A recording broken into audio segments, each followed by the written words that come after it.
This video has taken a fucking turn of death. So as you can tell by my gigantic smile on my face right now, the Denver Nuggets just got. Well, welcome back to another video, y'all. It's my 4th video now on the channel, and you know what? I'm gonna just get straight into it, honestly, cause I'm tired, man. I'm tired. As I could tell in the first video and in the second video, I told y'all I am a Denver Nuggets fan. I'm a huge Denver Nuggets fan. I'm not gonna explain how old I am, but let's just say I've been on this planet for a while, okay? And I've been a Denver Nuggets fan, I'd say probably since like 2018, 2019, when they first started going against the Trailblazers and stuff like that. Most of my life I was into football, but then I got into basketball in, like I said, 2018, 2019 and stuff like that, but I was still playing 2K. Now, when I say I want to hop into this topic as soon as possible because I'm, pretty tired of my team, like, being lazy as fuck, I really want to talk about what the Denver Nuggets have been doing as of recently. So what we're going to do is we're going to go from the year we won the championship, which is about 2 years ago, right? It's not a big difference and whatever, but we'll go down the timeline of those two years to see what we've really done. Actually, you know what? First, I want to talk about what we did first to help ourselves win a championship, and then we'll go on from so on and so forth. Now, in today's topic, I really want to get into a deep dive about what the Nuggets did to help themselves win a championship, and then what they did after the championship and what they have done since up until this point. Now, the first thing I want to give a warning about is this video is going to be somewhat more of a rant and an analytical standpoint view from a fan, and how I think this team can better itself and just, I don't know, get back on the right side of history, win championships, help Jokic. He's not getting any younger. He's getting older. I think he's 30 or 31. I think he's 30 at this moment, or 31, like I said. And like I said, he's not getting any younger. Jamal's not getting any younger. Michael Porter and Aaron Gordon ain't getting any younger. Now, like I said, I really want to talk about what they can do. But first, let's go in to how they helped themselves build a championship. Now, our GM at the time left to go to the Timberwolves, and that's when Calvin Booth came in and stepped in. Ain't on anything but the flap and flotsam. What's that? As the GM. Now, given the team was already built, Jamal Murray, Michael Porter, Aaron Gordon, Nikola Jokic, I mean, that team was already completely built. It was already completely built, and Calvin Booth was given a fucking superstar team, literally, like, just given a, not superstar, but a star team. And then he built upon that. He got Christian Brown, then he got Peyton Watson in that 2022 draft. Well, I think it was the 2023 draft, but he was given the whole team, and then he went on and drafted 2 versatile players in Christian Brown and Peyton Watson. Then he went and got KCP, and then he also got Bruce Brown in offseason and free agency. So he was really built. He was really cooking. Like, he was really cooking up a fire ass squad, and it was working perfectly. Now, then you forward into the middle of the season, right? They trade Davon Reed, who I thought was a great perimeter defender. I thought he could have stayed with us, but the Denver Nuggets had other plans, I guess. And we also gave up Nashawn Bones Highland, who I met, who was a great guy. He's a good ass dude. I guess he didn't fit our team. And then we got Reggie Jackson from the buyout market, and Reggie was a veteran guy who everyone was like, oh, well, we're gonna use him a lot, right? Like we have to use him. There's no way we don't use him in this playoffs. Well, we didn't. And then we also got Thomas Bryant. So as you can tell, Calvin Booth was really he was really active that first offseason, and then that season as well in the buyout market, getting Reggie Jackson, and then, throughout that whole year process, getting Thomas Bryant, Bruce Brown, KCP, and then you draft Christian Brown and Peyton Watson. You get all these guys, and then you don't use Thomas Bryant and Reggie Jackson in the playoffs or throughout the season as much, and you go on to win a championship. Like, it was perfect. And you had already got Jeff Green the year before that, with an outstanding third quarter, 34. But that wasn't because of Calvin Booth. So yeah, this team was already pre-built. He just added some more key pieces, and he was very active. Like, he was very active in getting all this stuff going. So then after the year, we won the championship. Especially me as a Denver Nuggets fan, I'm thinking, man, this team it could be a dynasty. Everybody's on big contracts, long contracts, and everybody just got done healing from injuries. Jamal had just tore his ACL the year before that, and Michael Porter just had a back surgery. And it was just Jokic, Aaron Gordon, and then Monte Morris try to help to save the team. Now, the championship, we win it. Then we go into the offseason, and we lose Bruce Brown immediately. Like, he goes straight to the Pacers, signs a nice big old contract, and he goes to the Pacers. You know, we still got KCP, and then Christian Brown's gonna, up his game a lot and become a better player. That year in that draft, we got Julian Strawther, and I also believe we got Jalen Pickett and Hunter Tyson. So those two guys, I would say those three guys were pretty good. Jalen Pickett is good in a way. This season, I'll talk about him here in a minute, so I won't go off on a tangent and get sidetracked. Hunter Tyson was not a good pick. I know I just said good, but he's not a good pick. And then on top of that, Julian Strawther, a decent bench player. We got him in that draft. And then in the offseason, as a Denver Nuggets fan, I couldn't even tell you who we signed. I kind of just got sucked out of my head. I low-key just absolutely forgot, because that's how bad our offseason was that year. We didn't get anybody that I was like, holy shit. One day later. Well, this video has taken a fucking turn of death.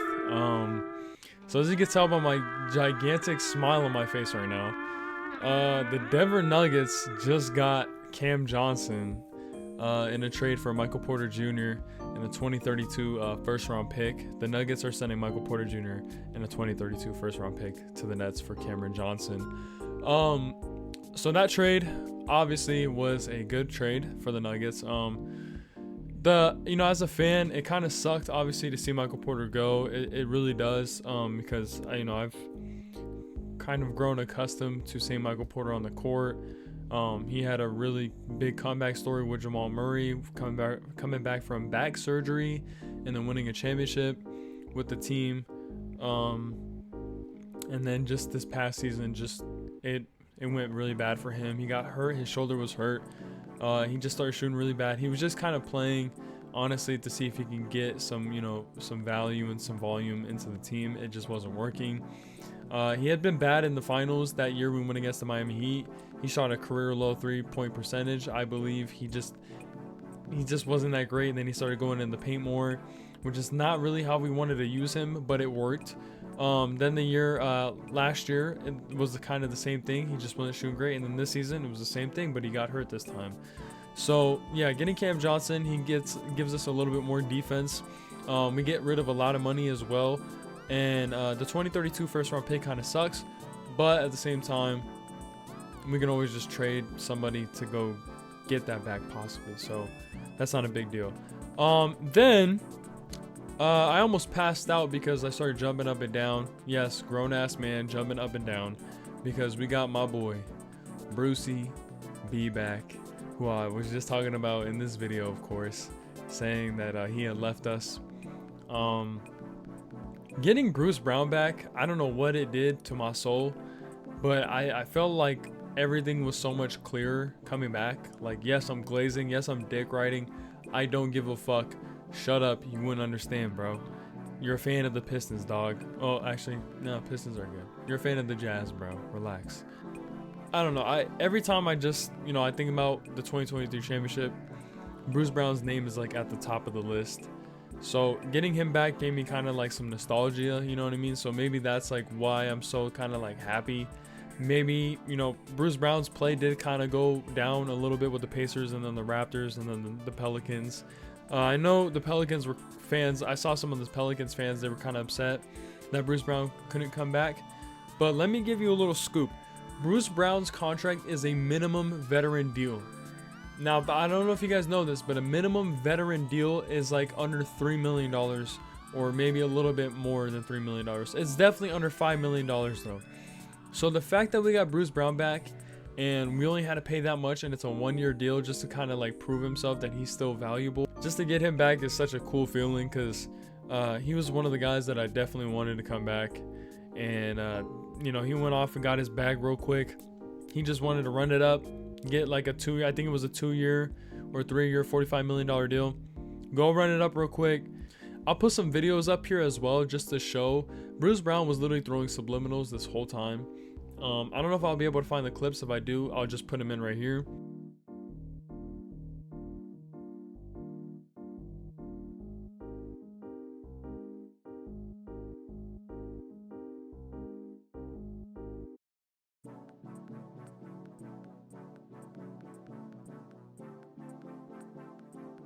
But I do want to say, when he was showing up to the Nuggets games and going courtside and everything, it gave me a sense of like, okay, he might be coming back. I wouldn't be surprised. I'd be very happy to see that happen.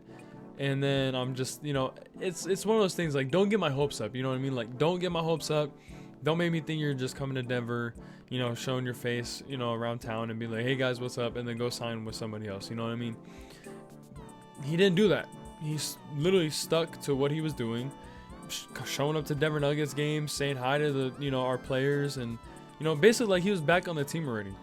And he was indeed back on the team.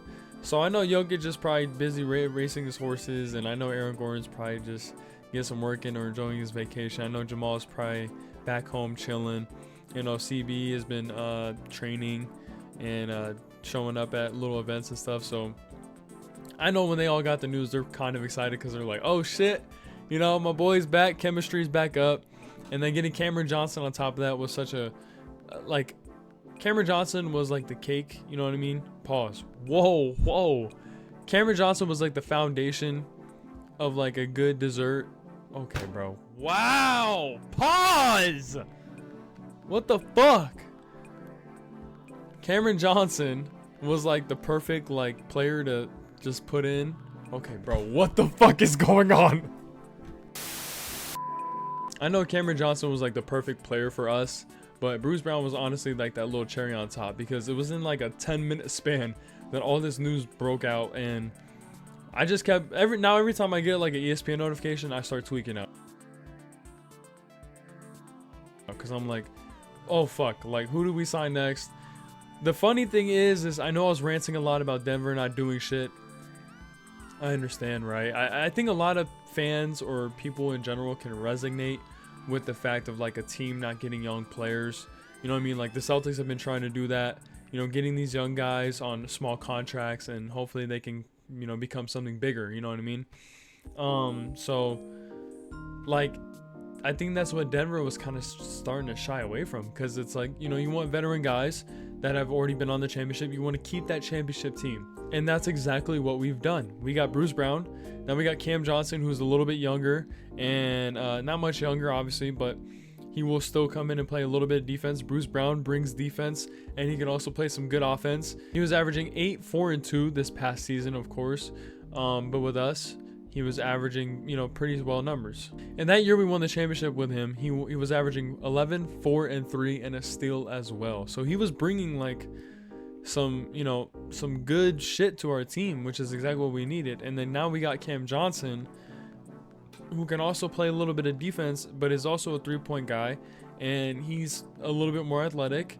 So who knows? I would say for us, the sky is the limit, to be honest. And if we get somebody else on top of this, like Luke Kennard, or the other guy that I was saying that I was kind of hoping we can get on a veteran deal, because I hear his name being thrown around in a vet deal, is Tyus Jones. Like, he was on the Suns. He didn't really get to do a whole lot. He wasn't playing all that great, sadly enough. The lineup will go like this: Jamal Murray at the 1, Christian Brown at the 2, Cam Johnson at the 3, Aaron Gordon at the 4, Nikola Jokic at the 5, and then the 6th man would probably be Bruce Brown, depending on who we sign, of course. And then the 7th man would probably be Peyton Watson, then Julian Strawther, and then Deron Holmes, hopefully, if he's healthy. So a young bench who can ball out with a veteran guy like Bruce Brown on the team. I know we try to get a little bit of that going this year when we got Russell Westbrook to see if we can get some like young guys balling out on the bench. It just didn't fucking work, sadly enough. So yeah, we'll see what happens, I guess. Like, I don't know. I'm stoked. Bruce Brown is back. I'm happy as fuck. I know this whole video was supposed to be like a venting Denver Nuggets fan just venting off to the internet about how bad his team is doing. It didn't get anybody in the draft and whatever in a pretty, I would say, good draft class. And then our GMs, our co-GM and our owner said, fuck it, let's make a big deal and let's also get Bruce Brown back in town because he's a fan favorite and he's also a top tier bench guy. So early 6th man of the year candidate, hopefully that'd be a blessing in disguise. But I mean, for now, hopefully we can get some good players. One more guy. I think we got 12 players on the roster out of 15. So who knows what we're gonna do now. Probably get some guys on some veteran deals. Obviously, you don't want to go over that second apron because now we're under the second apron, which means that we can do sign and trades and buyout markets and stuff like that. I believe so. Don't quote me. So yeah, I mean, you never know what can happen now. Denver Nuggets can honestly go out and look for anything, to be honest. We can really do anything. One guy that I really wouldn't mind getting is Taurean Prince. I think Taurean Prince would be fucking amazing. Just to add on top of all this greatness, because if he comes off the bench with Bruce Brown and then Peyton Watson, I mean that's low-key fire. In the past 2 years he's been on the team. He's won the in-season tournament. The first year was with the Lakers and then this past year with the Bucks. So saying come over here, get our players some good moolah, and yeah, man, bring us some good luck. So but yeah, man, getting Taurean Prince would be nice. Getting Tyus Jones would be nice. Getting Spencer Dinwiddie would be fucking cool too. I like Spencer Dinwiddie. He's not top tier, but him and Bruce Brown would be pretty fun to watch, I would say, off the bench. So, and Spencer Dinwiddie's not bad. He'll bring some decent value to us. So, and I think he would match our game quality. So, but he might ask for a little bit of moolah. So we'll see what happens. But yeah, I just want to say first things first. Thank you guys so much for watching this video. Like I said, this video took a total U-turn when I got that news, and both times in a whisper of 10 minutes. I knew I couldn't post this video without giving my late reaction to the news, to the Bruce Brown and Michael Porter news, and then we got Cam Johnson on top of that. So I had to add this in the video because it's just not fair to vent about being a Denver Nuggets fan and then not put context that, hey, I know we got this deal, but I'm gonna fuck around and just post this shit anyways. So shout out to Tenzer and Wallace, our co-GMs, and Josh Kroenke. Even though I said I don't like you a lot, it's okay. I don't really take back what I said though, because you did still talk shit about Nikola. You didn't talk shit, but you said you would think about trading him if it ever came to that. So that's kind of crazy. But yeah, man, Denver Nuggets. Hopefully we back up this season. Hopefully DaRon Holmes can heal up. He's gonna be playing the summer league, so hopefully he comes back, man. Shout out to DaRon Holmes. Prayers for him. Hopefully he's recovered 100%. So yeah, thank you guys so much for watching this video. I appreciate y'all a lot. Yeah, I'll see y'all on the flip side. Peace out. Shout out Spencer Dinwiddie. Hopefully we get you, bro.